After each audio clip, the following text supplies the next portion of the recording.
अस्सलाम वालेकुम दोस्तों, ये आप देख रहे हैं ये पेप्सी आलू है, ठीक है। इसको केमिकल लगाया जाता है स्टोर में रखते हुए, क्योंकि ताकि ख़राब ना हो जाए। और दूसरी बात ये कि ये मीठा ना हो जाए ना। तो ये जब ख़राब हो जाता है ना, इसकी एक तो जो स्मेल है ना, ओए है मैं आपको बता नहीं सकता कि इसकी स्मेल कैसी होती है। यकीन करो आप पास भी नहीं गुजर सकते। अब ये देखो, ये ऐसा रेज़ा हो जाता है, बिल्कुल ख़त्म हो जाता है। ये देख रहे हो, वैसे आलू जब ख़राब होता है इस तरह नहीं होता है, लेकिन ये केमिकल वाला जब होता है ना इस तरह होता है। इसका ये भी है, ये आलू देख सकते हैं ये आप। आपको ये अहले इल्म जो है ना इस पर रोशनी डाले कि ये जो है मतलब काट के दिखाए, मतलब ये नुकसानी तो नहीं होगा, क्योंकि ये लोग लेके जाते हैं ना। ये दिखाए ज़रा, काट दो ज़रा, इसका दाग नीचे तक जाता है, लेकिन फिर भी ये कुछ लोग जो है ना लेके जाते हैं। इसको दरमियान से काटो इस तरह, ये देख रहे हैं, ये इस तरह होता है। कुछ लोग इसको इस्तेमाल भी करते हैं। मैं तो पता नहीं, मुझे तो ये इस्तेमाल नहीं करना चाहिए, लेकिन कुछ लोग इसको इस्तेमाल करते हैं।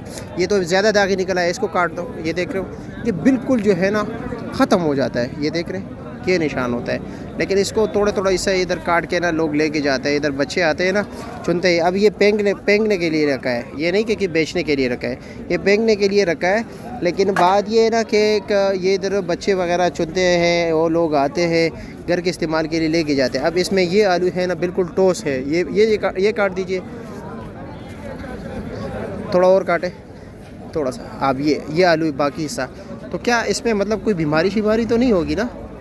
आप लोग क्या कहते हैं इसके बारे में?